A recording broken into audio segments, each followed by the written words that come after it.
Hey everybody, how are you? Greetings. Happy Wednesday to you today. It always takes me a second to remember. So, a couple of days after we just had Memorial Day, of course, and here we are. So, sadly, just a few days ago, rock and roll guitar legend Rick Derringer passed away at the age of 77. May 26th, which was, geez, that was just 2 days ago, wasn't it? My goodness. So I did not know, but he was actually born right here in Ohio. I'm in Cincinnati. He was born in Fort Recovery on August 5th, 1947. Pretty cool to find out this kind of stuff. Evidently, he peacefully died in his sleep with loved ones around, including his wife and his buddy Tony. So that is, that's at least comforting to hear that. Rick Derringer is, of course, let's face it, he's best known for rock and roll hoochie coo. But there are many things that he wrote and performed on that maybe you didn't know about. So that's why we're going to call this video, Wait, Rick Derringer did that too? Alright, well, let's get right at it. Alright, let's spend a second talking about his own stuff, even though the point of this video is, stuff Rick played on that wasn't his own. So 1973, Rock and Roll Hoochie Coo came out, peaked at number 23 on the Billboard Top 100, that is. A couple other hits he had are Teenage Love Affair and Let Me In. And I just kind of re-listened to all these just a few minutes ago. Well, I don't know, just earlier this morning. I just kind of wanted to get in the spirit, and very cool, good stuff. Good to hear again. I'm going to move on to other stuff he did besides that. And here we go. I love this kind of stuff, by the way, finding out, you could call it rock and roll trivia, whatever you want. But I always find it really interesting, as I just did a video yesterday on stuff that famous guitar players played on that wasn't their own, and I was very impressed. I don't know if you want to call it that. Just I thought it was really cool when I found this out. You know the band the McCoys, the Hang On Sloopy band? He was actually the lead singer and played guitar on 3 albums. So some of you probably already know this and are rolling your eyes at me like, how could you not know that? But hey, I didn't, so sorry. Anyway. McCoy's had hits like Hang On Sloopy, Fever, Come On Let's Go, and Sorrow. And being from Ohio here, I've certainly heard my share of Hang On Sloopy. I've performed that in cover bands before because there's a certain university up north which loves Hang On Sloopy. It's kind of their university's theme song, really. And anyway, let's kind of move on from there. All right, WWF, World Wrestling Federation, was huge in the 80s, along with Hulk Hogan.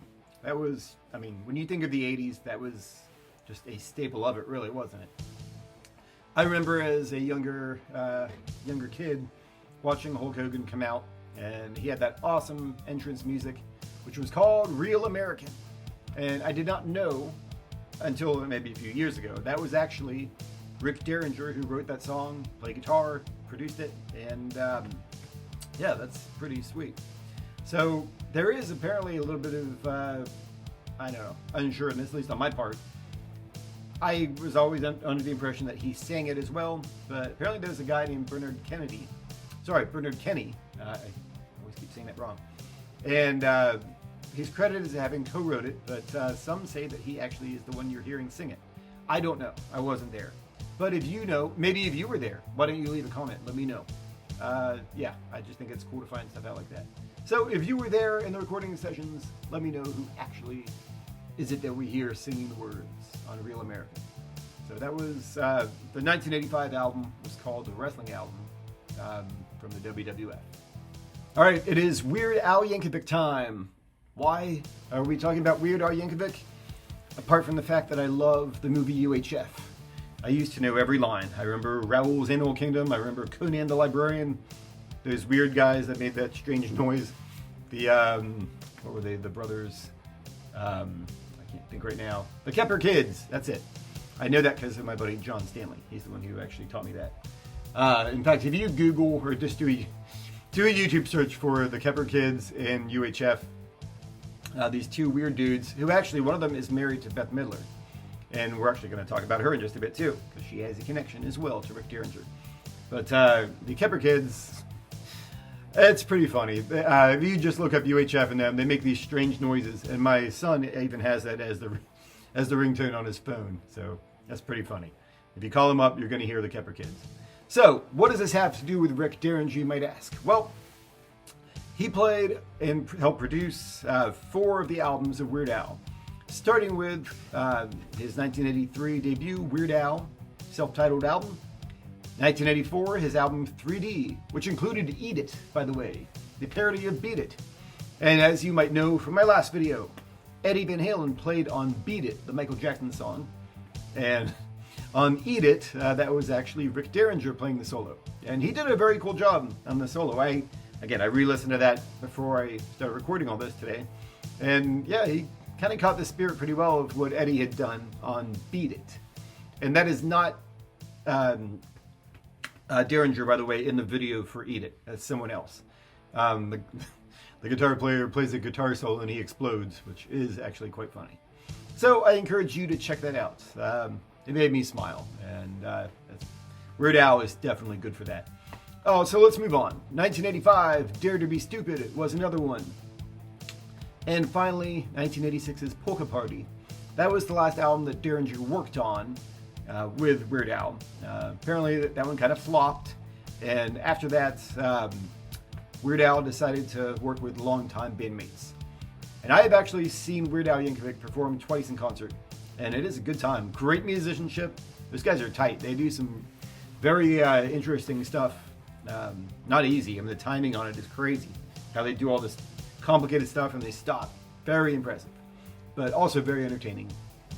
And just in doing this video today, as I mentioned, I love UHF, and I kind of remembered that there was a Dire Straits parody of Money for Nothing in the movie UHF, and it was called Beverly Hillbillies. And I had to know, I was thinking, was that Rick Derringer playing guitar in it? And no, it was not. It was actually Mark Knopfler himself from Dire Straits. Apparently, Mark Knopfler agreed. He was totally cool with Weird Al doing the parody, but he insisted on one of his stipulations is that he himself, Mark Knopfler, play guitar on it. He wanted it to be done justice. He wanted to make sure his tone, which is amazing, is on there. So, yeah, I listened to it, and I had to know. Yeah, it was Mark, but if it had been Derringer, I would say he did an awesome job. But yeah, again, that was Mark Knopfler. So, all right, briefly, very briefly, we'll talk about Barbra Streisand. She had an album called Butterfly Once, and Rick Derringer performed some session work for her on that. And that is all we're going to say about Barbra Streisand. All right, I'm going to talk about me for a second, and that will build up to what we're doing here. I grew up with non-American parents. My mom, completely British, as I was born there as well, but I've been raised here. So, my father was from a little island in the Indian Ocean called Mauritius, and that left me to grow up with a very non-rock and roll kind of household. Neither of my parents knew much of anything about rock at all. They knew who the Beatles were, but that was about it. I really don't think that they could have named a Journey song if you would have asked them. Great people, but yeah, they didn't know much of anything about rock and roll. So, where does that put me? As a kid in elementary school, I started listening to pop radio. Out here it's called Q102, 101.9 in Cincinnati. And I'm quite sure Q102 is still around, though I haven't really checked it out in quite some time. But that's what started getting me into music. And, you know, I mean, let's face it, rock and roll kind of seeps its way into pop music too, doesn't it? I mean, Journey, like I mentioned, all kinds of stuff. So it was not until about 88 or 89 when we got cable, and that meant MTV. Now, it's not that I hadn't seen MTV at a friend's house, but I didn't really have it at my disposal. So I started watching Hard 30 and Hard 60 with Adam Curry back in the day on MTV. And that is what got me into rock. It really is. I remember seeing 3 videos that, you know, really practically got me wanting to play guitar. Cinderella's Coming Home. I heard that and I was like, wow, this is great. I had to know more. And this guy, Tim from junior high, I remember he actually, you know, he kind of taught me a lot of things about what to listen to. And he knew more than I did. I mean, he grew up with rock and had American parents. So thank you to Tim. I remember also talking to him about Wasp. I remember seeing their cover of The Real Me and loving it. And then that was when I saw my first Kiss video. So I always knew of Kiss as those guys in makeup, but I probably couldn't have told you a song by them at all. But when I saw the video for Tears Are Falling, of course that came out in like 84, 85, pretty sure it was 85, on Asylum. You know, this was a few years later, like 88, like I said. And I saw the video for Tears Are Falling on Hard 30 or Hard 60, whatever it was, right after school on MTV. And I was like, wow, that's the same band with the makeup? Started getting into them, and that really kind of became my first big band that I, had every album of, and, at a time knew every track and everything like that. I could tell you a lot about them. So eventually I got, Lick It Up. And that was, of course, Vinnie Vincent played guitar on that album. Now, Vinnie was not very liked by a lot of people. I know he had definitely had issues with Kiss. He went on to form Vinnie Vincent Invasion. And I mean, those guys all went and formed Slaughter without him, obviously. I think there's some reasons why they didn't like him. He was apparently not the easiest guy in the world to work with. So, while they were recording Lick It Up, from what I understand, again, I wasn't there, just like in the WWF recording thing. But, Vinnie is well known for overplaying too much. And in the studio, I got the impression that they were getting sick of of working with him. So they wanted to have someone come in and clean up, do a good take on, some of the guitar solos. So on the track Exciter, which is a great tune, I gave that a re-listen to just right now. I have that on cassette in my storage room over there. And it's a great album. My favorite track on there has always been Fits Like a Glove. Great tune. I love it. And, A Million to One, another awesome one. So I don't know if Rick had anything to do with those tracks, but apparently he did play the guitar solo on Exciter, which is pretty sweet. I listened to it again, like I said, and yeah, it's a really good solo. If somehow that's Vinnie playing, props to Vinnie. Great job. But very cool solo. So that is what I learned Kiss had to do with Rick Derringer. Pretty cool. Where does Motley Crue come into this? I don't have a lot of information, but what I did kind of research and find out, in the 80s, early 80s, before Motley Crue was actually part of Elektra Records, Rick did work with them on some demos. He worked with them on some recordings. And as he was very well respected as a producer and a musician, he helped them to get some label interest. So this would have been around the time of Too Fast for Love. And that is, I've seen some other little things his name mentioned with Motley Crue over the years, but that's another one. If you know something more than what I just mentioned, I would love to know more. Please leave me a comment. This is a place for me to learn. I mean, let's face it, I learned a lot of new things making this whole video. And I love this kind of stuff. Very cool. So let's move on from Motley Crue to Cyndi Lauper. During that time as a kid listening to Q102 on the radio, I certainly came across Cyndi Lauper. I guess, it would be 1983 is when She's So Unusual came out. And that would probably have been the first time I ever heard of her. We all know girls just want to have fun. But before that, she had a band apparently called Blue Angel. And Rick Derringer was known to be there for her during demo sessions. And he supposedly, he actually played some guitar on some of the early tracks, the demo tracks. But he did not play anything on She's So Unusual. So in the 80s, he was well known as a producer and session player for CBS Epic Records. So that is a bit of his connection with Cyndi Lauper, of course.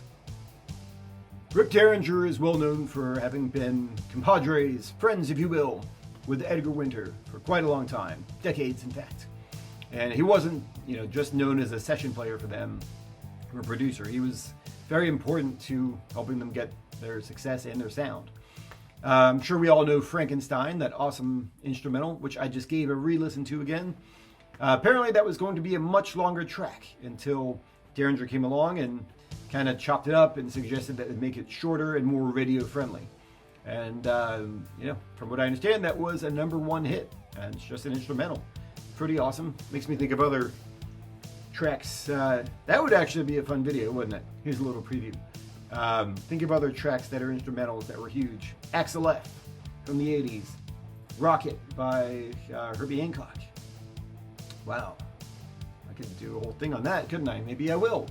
So, anyway, Frankenstein was obviously a big hit for them, but so was Free Ride, which I also gave a re-listen to.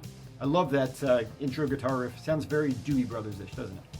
Great tracks. So, yeah, he was very important to their success. On Shock Treatment, the 1974 album, he played guitar and he even co-wrote some of the songs. And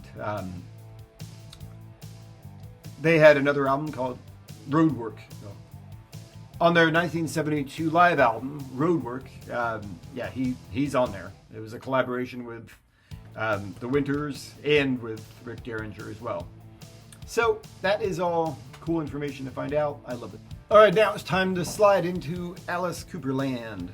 1971, Alice Cooper had an album called Killer. And on that album, he had a track called Under My Wheels. And they decided they wanted to have someone with some blues rock kind of street cred play on it. And someone they trusted as a producer. And what better person than Rick Derringer?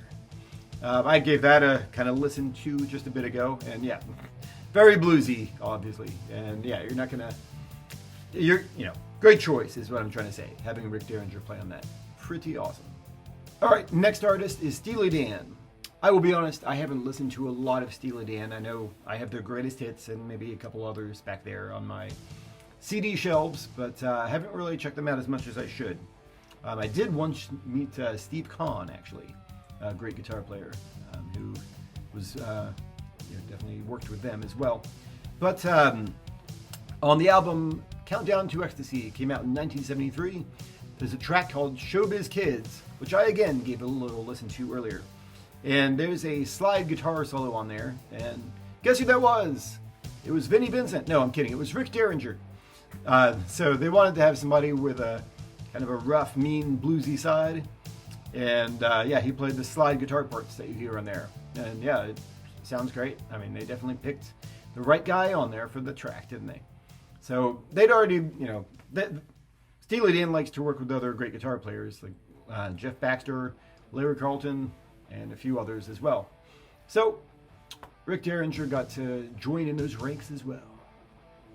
All right, did I forget any stuff that Rick Derringer played with that was not his own? If I did, please leave me a comment. And again, I asked a few questions throughout this video. There's some stuff that we don't quite know the answer to, or I don't. Like Motley Crue, what he did with them. What did I mention? The WWF track. Was that really him singing it, or was it the other guy? So I would love to know more. So again, if you have some answers or any cool insights, please let me know. And this is fun doing this kind of stuff. I'll keep doing more actual guitar videos too, but it's kind of fun to take a little side adventure onto stuff like this. So have a good one. Get out of here. Go home. Bye.